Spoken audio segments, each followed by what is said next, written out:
Hello, hello, hello. Good morning, good afternoon, good evening. How are we? Oh, we're a little crooked, perhaps. Maybe that's better. Okay. Oh, how is everybody? How are we doing on this fine November day? We are almost at the end of November. We've got one more day left in the month of November. And then we're into December. And then it's going to be Christmas time. And then what is that? Who's ready for Christmas? I am not. Well, that's not unusual, but that's okay. It's fine. Everything's fine. I'm fine. Anyway, if you're new here, welcome. If you're returning, welcome back. This is Rush to Judgment with Jessica, and I'm Jessica. How is everybody? I said that already, but how are we? Everybody's doing okay? Good. Good. Okay. Well, as you saw, we're doing true crime again today. I really wasn't feeling up to doing much of anything else. I know I started a new trial thing, but I didn't feel like sitting through a trial. I just kind of wanted to sit back and chill tonight and do a true crime thing, a story instead of doing all of that. Hold on. My things are all shorting out for some reason.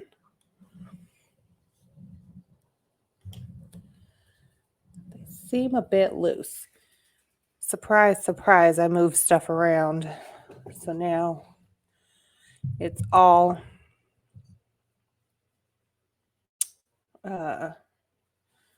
wonky.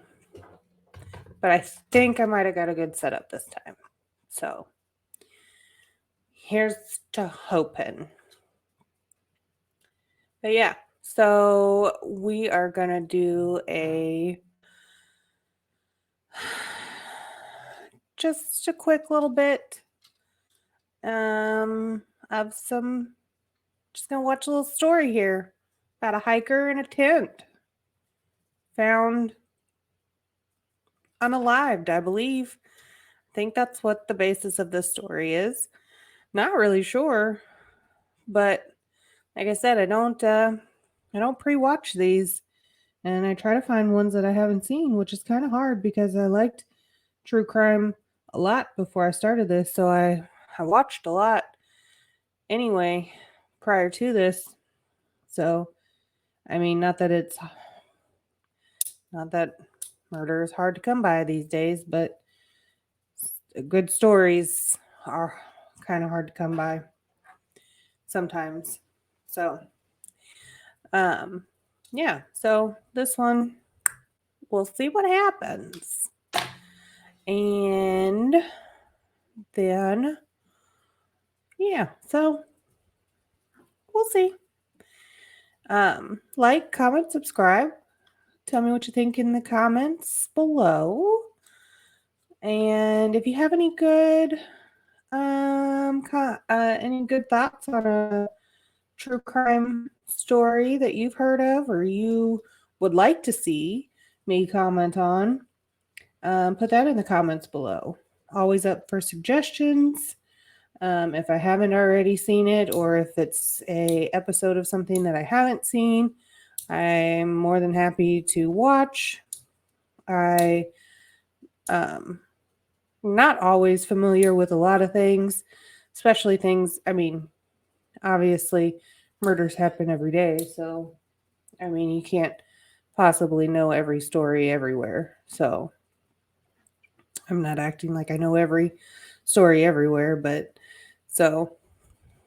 if you know one that's interesting and you would like to see me react to it, go ahead, put it in the comments below, and I sure will check it out. But yeah, so let's get it going. 2.5 years, this mystery stumped police and the greatest internet sleuths alike, gaining worldwide attention. Even though he left behind a trail of clues in the form of photos leading up to his disappearance, no one could figure out who this man really was. People became obsessed with the case, dedicating their lives to uncovering his identity to no avail.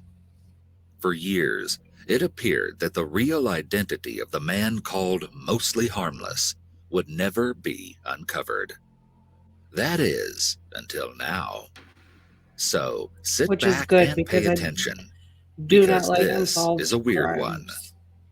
Our story Makes me begins in very unsatisfied. 2017, when many hikers began having chance run-ins with a mysterious stranger in the woods around New York, Pennsylvania, Virginia, Georgia, and Florida. The mystery man had embarked on a long-distance hiking journey, often called through hiking, that would span more than a year and cover hundreds of miles. But no one knew his real identity. He was described by those who met him as friendly and being between the ages of 35 to 60 years old, with blue-gray eyes, brown hair, and a graying beard. And that's He a was very often wide seen wearing age his range. signature gray Columbia hat. Those who saw 35 him to often 60. remarked that the enormous backpack he lugged around seemed far too big and heavy for simple hiking excursions. Little did these hikers know that later, these encounters would leave a trail of cryptic clues that could solve a mystery. He is referred to as Mostly Harmless, a moniker he gave himself, but also on occasion he introduced himself to others as Denim and used the alias Ben Billamy at cabins and hostels. Though these names may sound odd to our ears, most experienced hikers use something called trail names, often silly or fun nicknames that they either take or are given by other hikers. They are often descriptors, Interesting. such as Mostly Harmless's first trail name, Denim, which had described the fact that he began his journey wearing jeans. There are a few stories about where he got the name Mostly Harmless, his trail name he would later be immortalized with. There's a story somewhere that they said on the Mostly Harmless part of the name, I think he made some comment or so, or maybe it was around a campfire or a gathering. I can't remember what the situation was for sure. He said, "Well, I'm just mostly harmless." Many of those fascinated Just with the mostly. case have assumed that he Not all chose the the way. name as a shout-out to the book The Hitchhiker's Guide to the Galaxy by Douglas Adams. In the book, the Earth is described as harmless, which is later expanded to the more accurate portrayal of mostly harmless.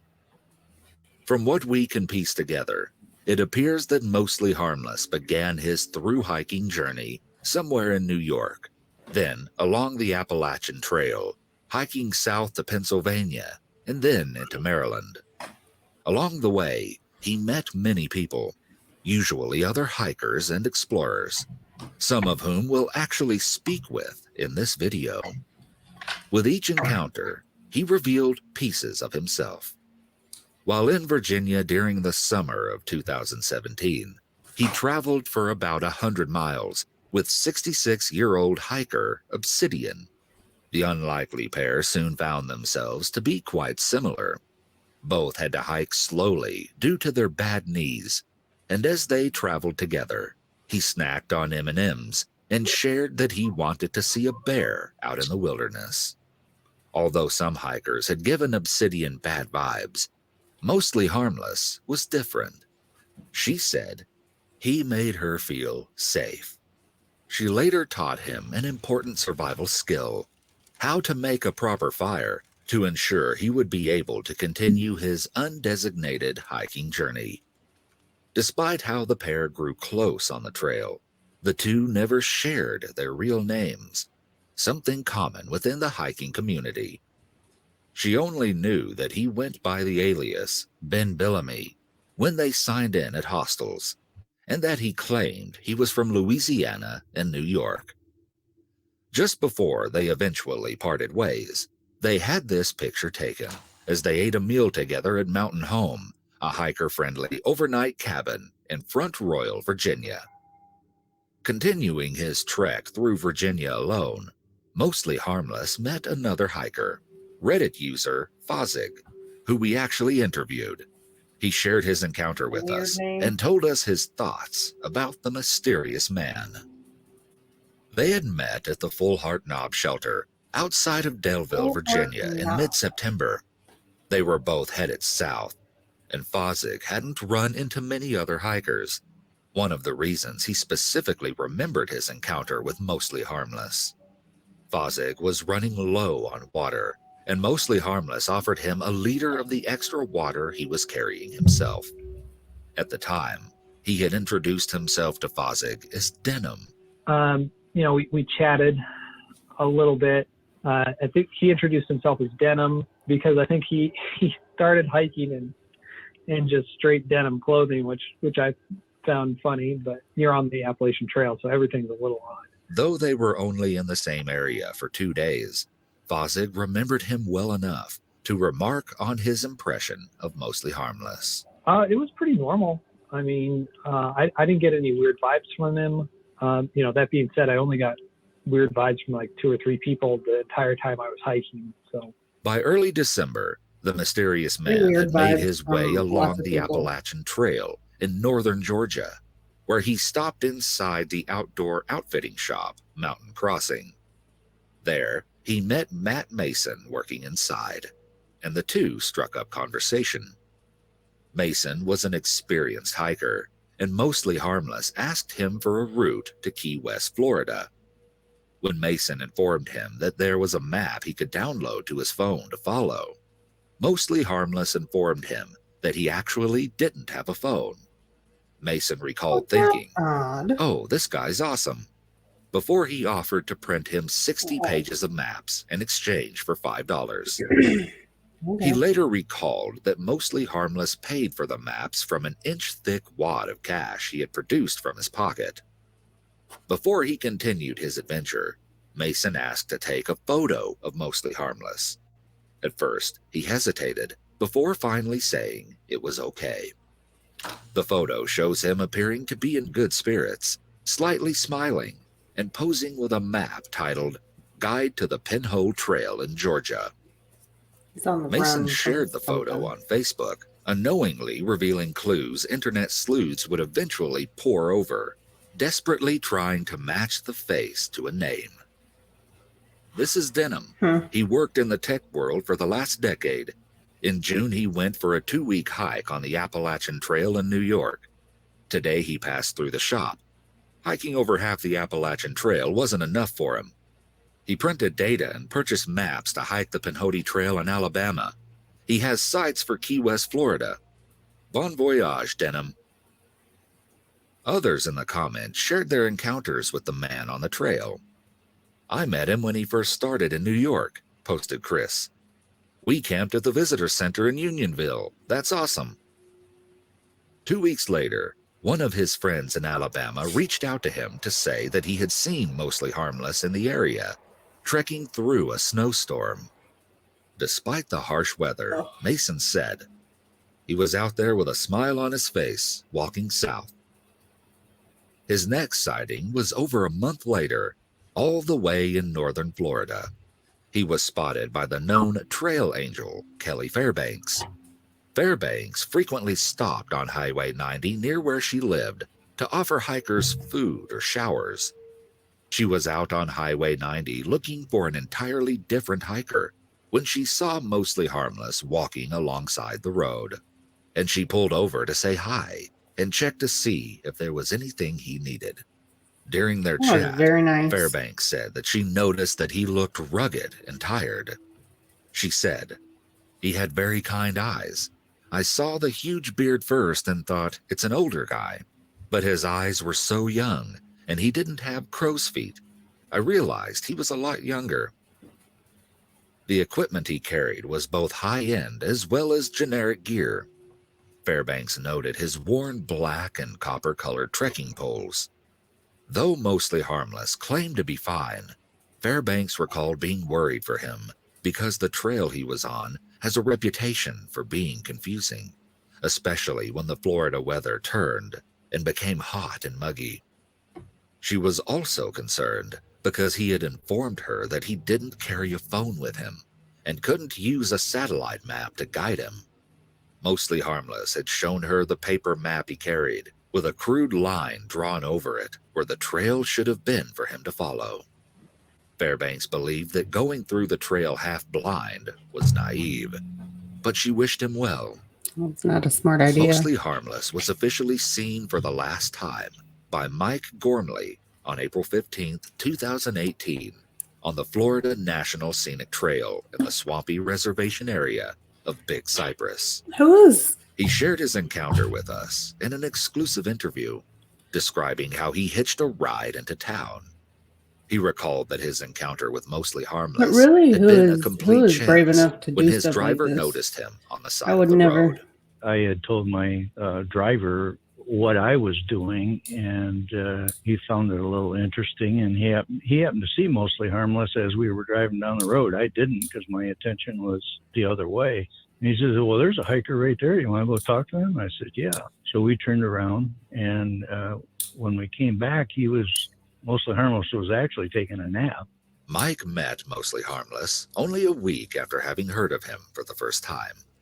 At this point, Mostly Harmless had already made a name for himself while hiking It was through like Florida. Forrest Gump.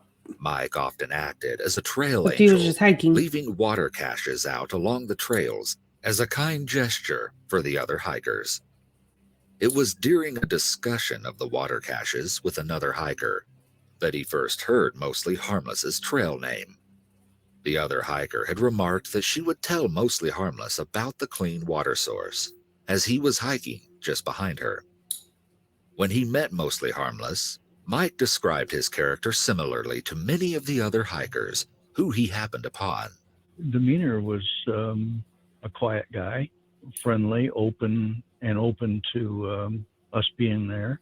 Answered questions if we asked him or whatever. The two talked about where Mostly Harmless was headed, and looking back, Mike offers some speculation about Mostly Harmless's motivation for his trek. Well, I mean, his goal was to go all the way to Key West. He told me that. I don't really remember exactly what he would have said as to why he was out there. I mean, hikers are out there for the adventure and to get away from it all sometimes. Before the two parted, Mike took 2 photos of Mostly Harmless and explained why there later was a trail of photos tracking Mostly Harmless's movements. As a last bit of kindness, Mike attempted to help Mostly Harmless before he continued on. Well, I noticed that he had an awful large pack. And, of course, when you're walking long distances, the lighter your pack, the easier it is on your physical body. And I asked him how much his pack weighed, and he says, I don't know, probably between 50 and 60 pounds. I asked him if he'd let me pick it up, and I did. And I'm guessing it was probably 60 pounds. It was really heavy. I says, well, what do you got in there for that weight? And he says, well, blah, blah, blah. I got winter clothes. And here we are in the middle of April, and the temperature that day was like 85. I says, you want me to take them from you, and I can send them back home?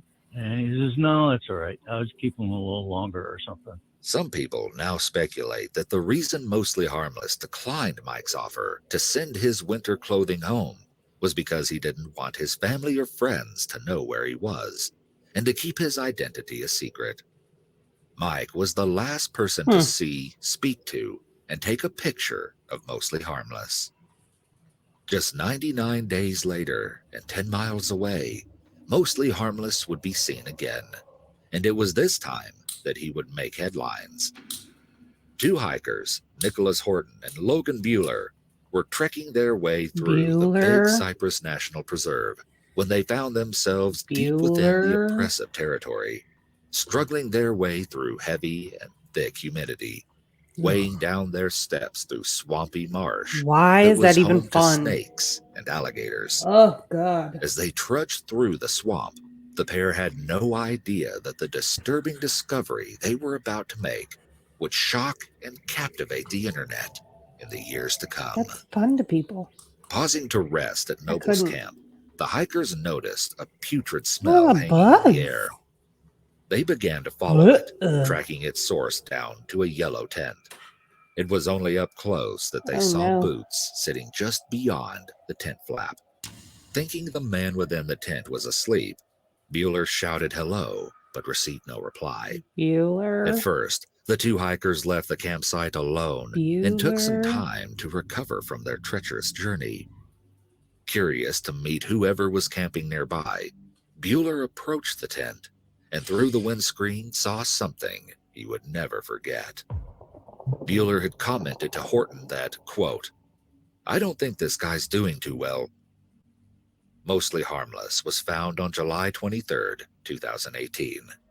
He had died in his yellow tent. The two horrified hikers discovered his emaciated body before they called for emergency services. Collier County 911, what is the address of your emergency? I'm at Big Cypress National Preserve. And what is your name? I'm Nick Horton, or Nicholas Horton. Thank you so much. And did you need the police, fire, medical? We just found a dead body. Are you on the trail? Yeah, I'm on the trail, and then the dead body is at the Camp Noble site. Horton later recalled being freaked out after Found a coming dead body, across so the dead send body, whatever it is you saying, think you quote, need to send. "It was scary. It was freaky. All the pain in my feet from walking went away, like from adrenaline. It disappeared. Since then, I've been curious about who he was, how he died, and what he was doing out there. Those kinds of things. It didn't look like he'd been there long. There was no sign of a campfire. There were barely any signs he had been there. There was no ID on Mostly Harmless's body, no credit cards or even a wallet. There was nothing to reveal Wonder what if he his had a real wallet name prior was. too. If the police were hoping to find more clues about Mostly Harmless's identity through his autopsy results, they were surely disappointed. He had no strange dental scars records? to identify him, and no tattoos. The only hint of a scar was a faint thin line across his stomach, something that appeared to be from a surgery. Not only did the post-mortem not reveal a single clue that could help to find his identity, it also didn't determine a specific cause of death. Surprisingly, God. there were also no signs that he had died from foul play, and the only substances found in his system were ibuprofen and antihistamines. His death Well, he was had ruled an allergies and inconclusive, pain. undetermined. Even his DNA and fingerprints were a dead end, as they didn't show up in any system. All right. Not Missing Persons or 23andMe. CODIS, the FBI database. A post-mortem sketch of his face was also placed in a facial recognition system, but it was another dead end. Within his tent, investigators found a backpack with $3,500 in cash, as well as a handwritten notebook where Mostly Harmless wrote about an online programming game called Screeps. His trademark gray Columbia hat was inside the tent, as well as his hiking poles. He was found wearing a beige shirt with green shorts, his tent left in disarray around him. As you can see in the photos, garbage was strewn about and plastic bags were left in piles. Mostly Harmless was incredibly thin at the time that he died, and being just 5'8", he weighed only 83 pounds. Strangely, there was food kept just beyond his tent. It appeared as if he had just wasted away. But if he had been in distress, there was no indication. In fact, he had been only 5 miles from the nearest highway and could have sought help if he needed it. The evidence seemed to point to Mostly Harmless simply laying down in his tent before dying. After his body was found, a sheriff detective called Mike Gormley, as they had tracked down his connection to Mostly Harmless through the pictures that he had posted to Facebook. When the sheriff detective called me, I think it was like 2 days after they found him, they had traced me down and wanted information, in their investigation. And I was surprised to even see something like that had happened because he seemed quite healthy to me and everything. And no signs of having problems physically or Bad of any kind. worms. The sheriff detective revealed to Mike that they were trying to trace Mostly Harmless's steps, I guess they would have and they were found having those. difficulty. When I was talking with the sheriff detective, like 2 days after they found him, they said that they had trail cameras on the Florida National Scenic Trail, and his image did not show up on those trail cameras. So they have no evidence that he went any further than the campsite. Mike had actually stayed in Noble's camp, where Mostly Harmless was found dead, a few days before he had met him 99 days earlier. Noble's camp is where he was found. I stayed 2 days prior before I ran into him. Noble's camp was about 5 or 7 miles away from the point where I ran into him. As the camp was so close, Mike postulates that Mostly Harmless did one of two things. He could have gone all the way to Key West, as was his goal, and then returned to Noble's camp where he was discovered, as it was possible to travel that distance in the time that he was unaccounted for. Or he could have gone to Noble's camp right after talking to Mike and stayed there for the 2 to 3 months by himself before he was found. It is unknown which he did.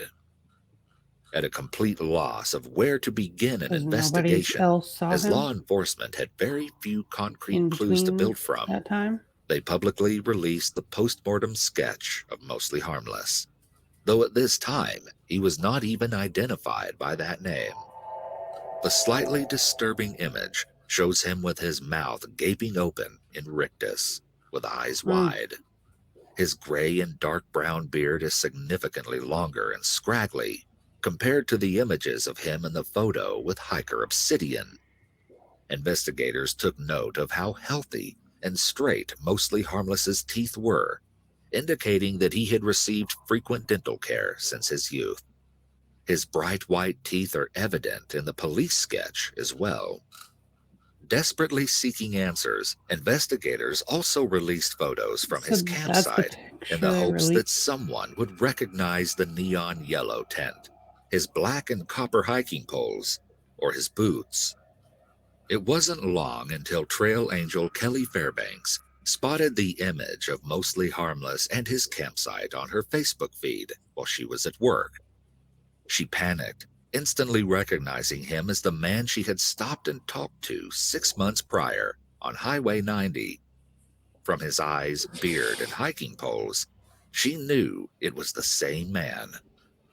Fairbanks quickly contacted the Collier County Sheriff's Office through their Facebook page, and they soon called her, seeking any information she had that would lead them to the identity of the man.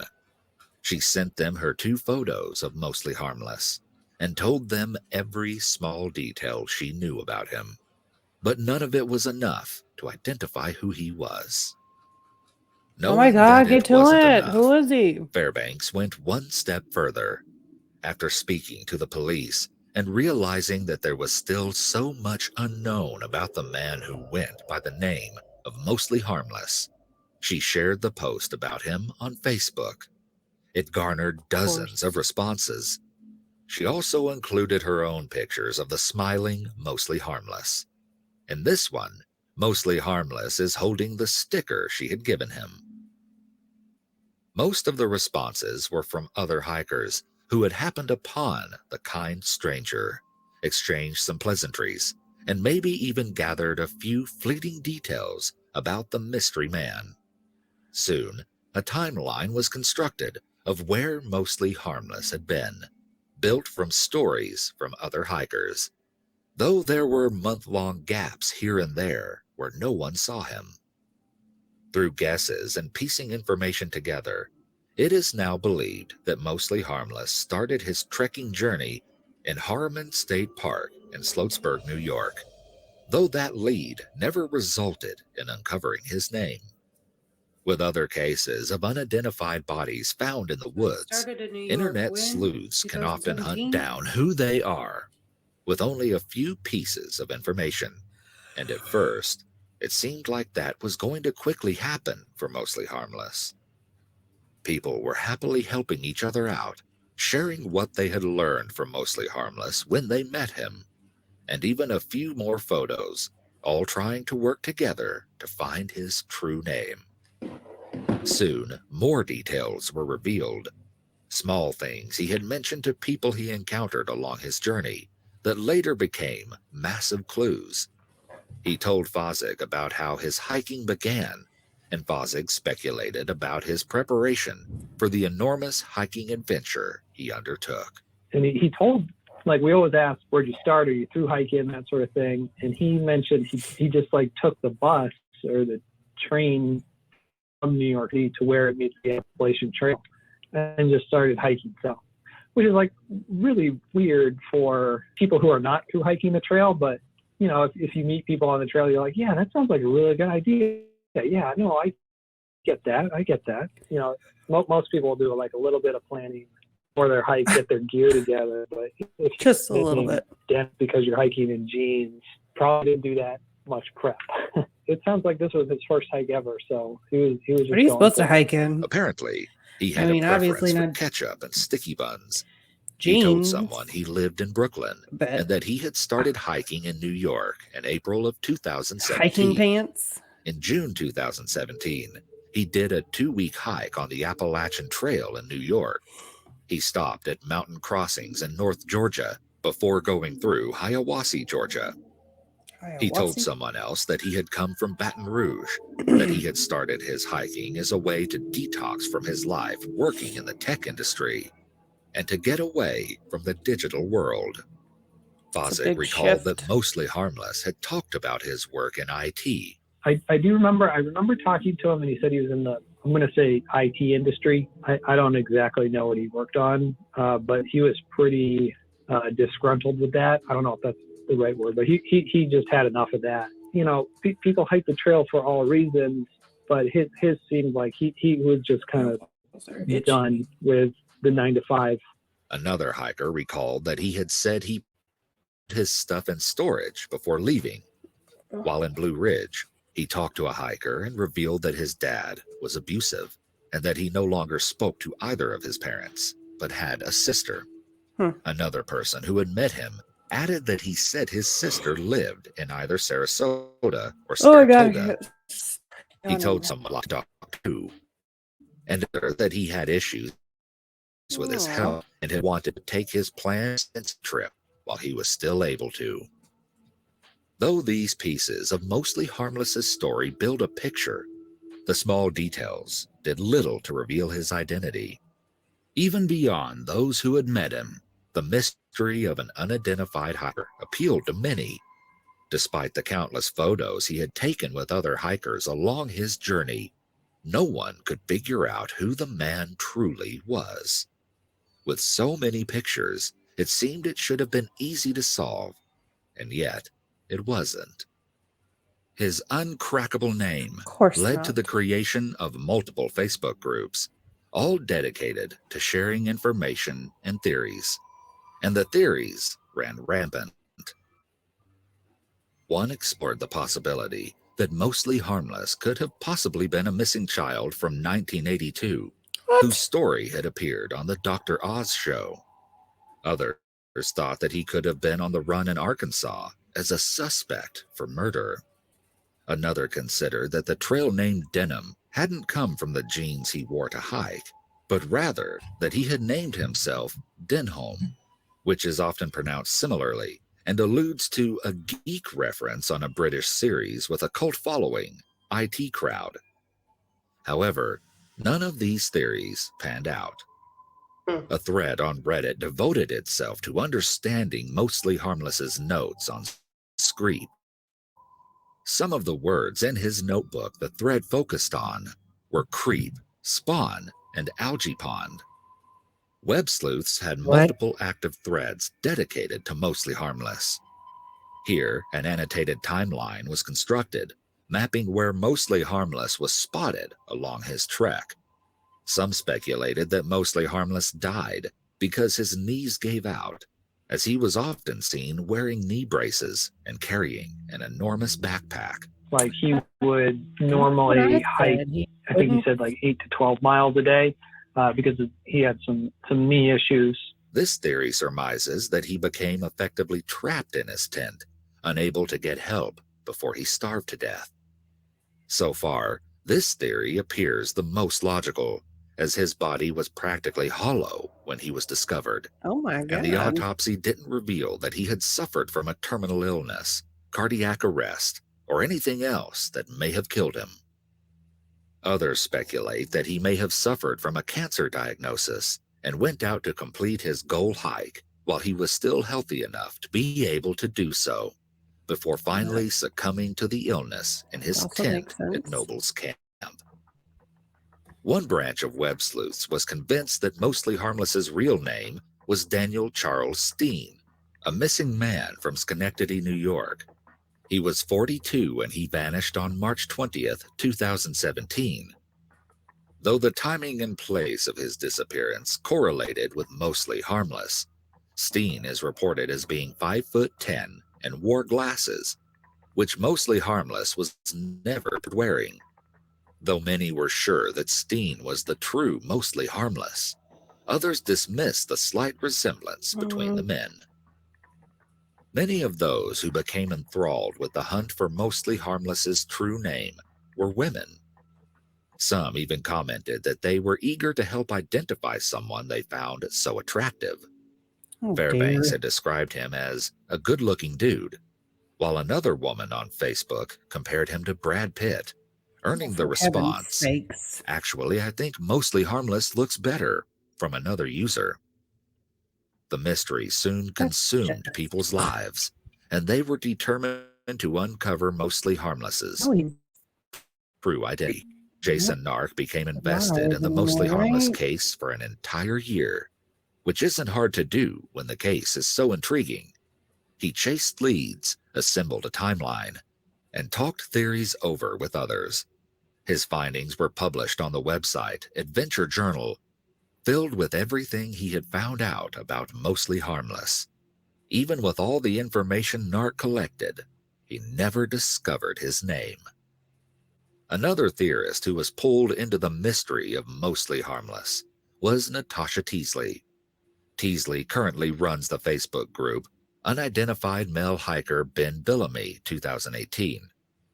Finding more free time with coronavirus quarantine, Teasley Facebook groups held and to send flyers about the mystery case of Mostly Harmless to every city where he may have been initiated. Her flyers went to the Chambers of Commerce in Saratoga, Florida, she and had a lot of time Saratoga, on her New York, hands in the but she COVID era. found no new leads. She frequently checked missing person databases, waiting to see his picture pop up. She even looked into the cars that were towed out of Harmon State Park, believing that if he started his adventure at the park, he would have likely left a vehicle there, which could be matched to Mostly Harmless. Her ongoing interest in Mostly Harmless came from the fact that she felt for the people in his life who knew him, claiming, "Got to be someone must miss this guy." Despite how easily similar mysteries were solved, especially in the world of the internet, no one discovered Mostly Harmless's true name. Not the thousands of internet sleuths, and not the police. The Collier County Sheriff's Office created a podcast to discuss the details of the case in an attempt to garner a wider audience so that Mostly Harmless would be identified. The podcast did succeed in bringing attention to the case, but it brought little clarity to who he was. Oh my God, well then who did? Eventually released a GoPro If video you that had lied to been me and submitted to said that them. this was solved and It it's not shows Mostly solved. Harmless standing in the corner of the shot with a bright red backpack, almost bigger than him, with his customary gray baseball hat. The hope was that the video of Mostly Harmless would spark recognition in someone, but it didn't. The next course of action was the DNA analysis of Mostly Harmless, aiming to uncover any concrete details about him. That's The geneticist David Middleman became interested in the intriguing case, especially as he had commented that his work can get a little boring and that he likes to help solve mysteries. He had worked on the original Human Genome Project and then founded Othram Labs, which partners with law enforcement agencies to help solve cold cases. He believed that his research could shed some light on who Mostly Harmless really was. When Middleman offered to help aid the Collier County Sheriff's Office, he told them that it would cost around $5,000. Expensive DNA analysis like that was far too much for the sheriff's office to spend on a single Just case. do a 23andMe. However, it only took 8 days for crowdfunding on Facebook to raise the well, money. It was there you go. Natasha Teasley who organized the 23andMe fundraising is for the much Othram cheaper. DNA test. It astounded the sheriff's office that so many strangers were willing to give their money to the cause of identifying Mostly Harmless. After the donations They were poured in, invested. Othram Labs was sent a piece of his bone. It wasn't until mid-August that the sequence of the DNA test results finally finished. For the months that it took, those who donated to the cause worried that the fragment wasn't enough, or that something had gone wrong with the sequencing, which happens on occasion. But Mostly Harmless's DNA was found and immediately compared against others, using the same technique that had brought the Golden State Killer to justice after 42 years. Yet despite the expected breakthrough, no statement was released in the following months. All that they knew was Mostly Harmless's DNA sequence was placed in the GEDmatch database. No leads were shared. For those who Well, gave money that's in the hopes rude. of finding Mostly Harmless, they were left disappointed and frustrated. So many people had dedicated time, energy, and worry to find Mostly Harmless's name. Often there were remarks that people could relate to Mostly Harmless's desire to abandon the hustle and bustle of the modern world and his job in tech. COVID did that. Though few could do it themselves, they admired him for it. Others commented that they didn't want someone to be left without a name or feeling like they hadn't existed in the world. I mean, I would It like appeared that that so one day far, all attempts to to identify travel. Mostly I don't want Harmless to hike. had turned up nothing.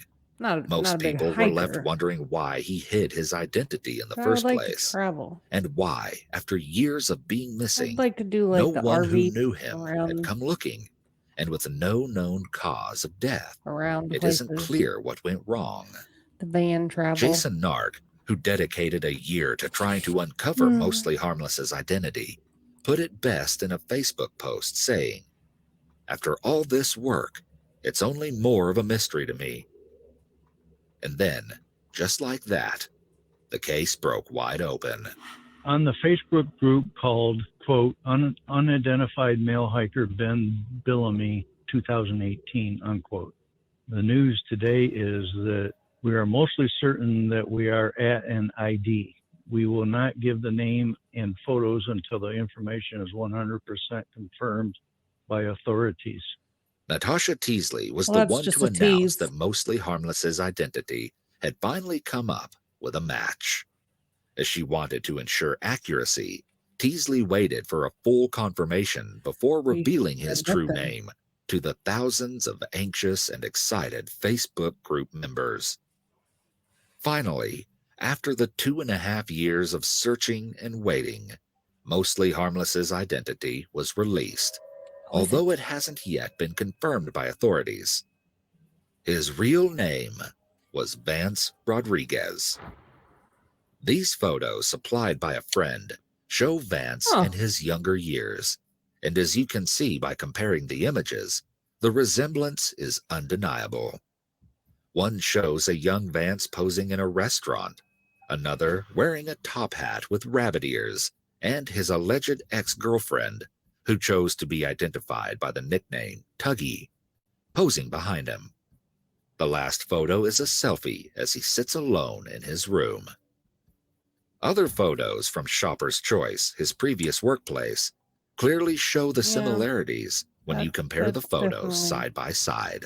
Definitely looks. In a twist, it appears that his DNA was not the definitive clue that cracked the case of Mostly Harmless's identity.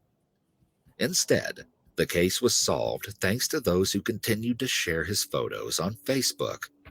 There are conflicting reports of who exactly was the first to positively identify Vance. The thing that was mentioned on the Facebook page was a friend that used to live with him recognized the pictures or whatever and then got a hold of authorities. That's all in the thread, so it's not the official announcements or anything. But some claim a friend who used to live with Vance recognized him from the Facebook page first, while others believe it was an ex-girlfriend who first recognized him. Either way, both the friend and ex-girlfriend agree that Mostly Harmless was Vance Rodriguez. Even though his family is very much alive, no one ever reported him missing. Vance's alleged ex-girlfriend, Tuggy, claims to have had a 5-year relationship with him that ended in 2010.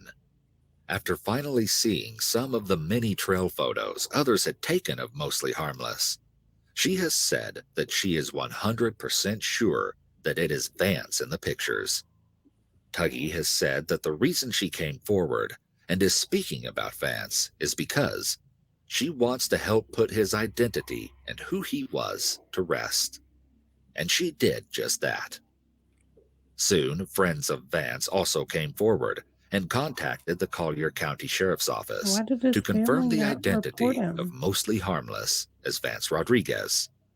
The Sheriff's Office has yet to release a comment on the conclusion of the case, but it has mostly been universally agreed that this is his actual identity. Once his true name was revealed, more pieces of his past began to surface. Vance was originally from Louisiana and had Cajun ancestry and would have been about 42 at the time of his death. He had been living in Brooklyn, New York before beginning his hike. He suddenly left his apartment in Brooklyn behind in a hurry, leaving his wallet, credit card, New York state ID, driver's license, and passport. Food was still in the kitchen and his clothes left behind, as if he simply walked out with plans to return, but he never came back. He just said, fuck it. His swift abandonment of the apartment appears to match Fozzig's story that Vance had boarded a train and just started hiking without much preparation. Forrest Gump. Vance's landlord revealed that his apartment had been unpaid for a year and a half. After obtaining a warrant, it was left as if Vance had vanished out of thin air. What was most apparent was Vance's interest in technology, as his one-bedroom apartment held computers, monitors, and, quote, video game things. Video game But what things. wasn't apparent was why Vance would so suddenly leave his life behind. The only clue hinting toward a possible motivation to leave was revealed by his landlord, who said Vance had been living in the apartment with a woman he described as a girlfriend until the couple got into an argument. When the landlord reached out to the girlfriend for answers, she stated she didn't know how to get in contact with Vance and refused to take his abandoned belongings for reasons that are unknown. Still, despite the abandoned apartment and belongings, it seems no one reported Vance as missing. A few of Vance's family members have since joined the Facebook group run by Teasley once his identity was announced. But she has reported that so far, strangely, they have yet to like or comment on any posts. They have also refused to respond to any requests for comments about Vance or the mystery surrounding him. Vance's alleged former roommate, Randall from Baton Rouge, cryptically clarified his family's choice not to speak about Vance by saying, "There's a reason no one reported him missing."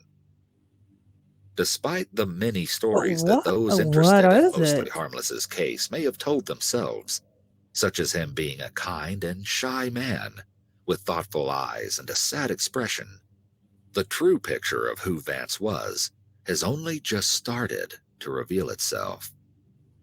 There appears there may have been another side to Vance, one much darker and troubled. This unsettled side of him helps explain why he may have sought the wilderness in the first place. Adding to the complicated tapestry of who Vance really was includes the stories of him from the perspectives of his friends. Vance's friends have shared that he frequently had troubled and turbulent relationships with both his family members and friends, as he was often hot and cold. A friend from Baton Rouge named Marie described that Vance would occasionally have depressive episodes, which she described as outages. During these times, he was reportedly Bipolar, cruel to those perhaps? in his life and would refuse to talk to them. Marie even said that he was deeply kind and caring and a bit of a... One thing that appears consistent in all the statements from the people who knew Vance is that none were particularly surprised to hear that he had abruptly given up his life and work in Brooklyn to disappear and hike. With his name finally revealed, his past online presence was quickly uncovered. An alias he allegedly used online was Vahor, and according to Adventure Journal, Vance posted one very telling remark at the end of January 2017, just 3 months before he kicked off his hiking adventure. "I'm mostly harmless, for now." In an even darker turn that begins to paint a possibly disturbing image of the man, Facebook post by Tuggy in 2010 seemed to document a turbulent relationship with Vance as she moved out of their shared apartment. One reads, "Standing up to the monster that beat you up emotionally and physically for 5 years? Priceless." Another, "Done with the move. The only thing left in the old apartment is an empty feeling where my room used to be, and I'll let Vance clean that up." Her mother corroborated these claims, telling her side of the story on a Facebook post about Mostly Harmless's identity being revealed. Her message reads, "My daughter was Vance's girlfriend of 5 years. This man was so abusive to my daughter, he changed her. She could not spend any quality time with her family the whole time they were together. She said he had schizoaffective disorder. He did not like me. I called him down for not answering the door when I went to check on my daughter. I was so relieved when they finally broke up. He had the gall to kick her out of her own apartment. My daughter is convinced he wanted to end his life." Even with the breakthrough of finally knowing Mostly Harmless's true identity, the mystery still remains. How exactly did he die? And what truly motivated Vance to leave everything behind and begin his hiking adventure? Though the mystery of his death has yet to be definitively solved, his friends have revealed that the scar down his abdomen was from a self-inflicted gunshot wound in an attempt to take his own life. None of the hikers he met during his journey ever reported that he appeared to be struggling with his mental health. Yet, Tuggy has said that she believes his death was an intentional plan from the beginning. Teasley has weighed in her thoughts regarding the second mystery, about what exactly sent Vance into the woods. Teasley claims that many of the discussions on her Facebook page revolved around who or what he had been running from when he started his hike. She says now, turns out what he might have been running from is himself. Although bittersweet, the mystery of Mostly Harmless has been solved thanks to the efforts of those who refused to give up, sharing his face far and wide on social media. With yourself in the woods. One single share caught the attention of people from... Especially when you're stuck with yourself in the woods, you can't really run from yourself. It's not a good plan. That's a bad plan. It's bad idea. Good God. Well, that was a lot of twists and turns. I wasn't expecting that. I was expecting some foul play, but with a name like Mostly Harmless, you would think he was mostly harmless, but I don't know that he was mostly harmless. And then the scar? He tried... So, yeah, there was some mental health issues going on with that one, too. I don't doubt it at all. But Why did he just up and die in his tent by himself? Like, did he just lay there and die? Alone? Like, did he just, I don't know. It was weird. Like, did he just want to go on a hike and then just like he picked that place and he was just like, okay, cool, I'm done. I did what I wanted to do and now I'm done. And just end it right there.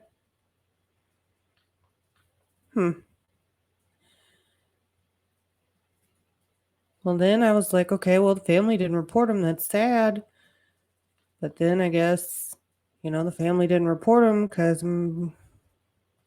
now guessing they had a lot of issues with him and they were like, okay, he's done this before. He's not really missing. He's been gone before, so he'll pop back up eventually, I'm sure. So that would be my guess. Because, when people struggle with stuff like that they tend to do that. And I don't know. Maybe that's what they thought. Maybe not. I don't know. But yeah, that was different. Didn't really expect that one. Huh. Well, tell me what you think in the comments below. Like, comment, subscribe. And like I said, if you have any ideas or if there's anything out there that you would like me to watch and comment on, put it in the comments below and I will check it out. Okay, well, I shall see you on the next one. Later.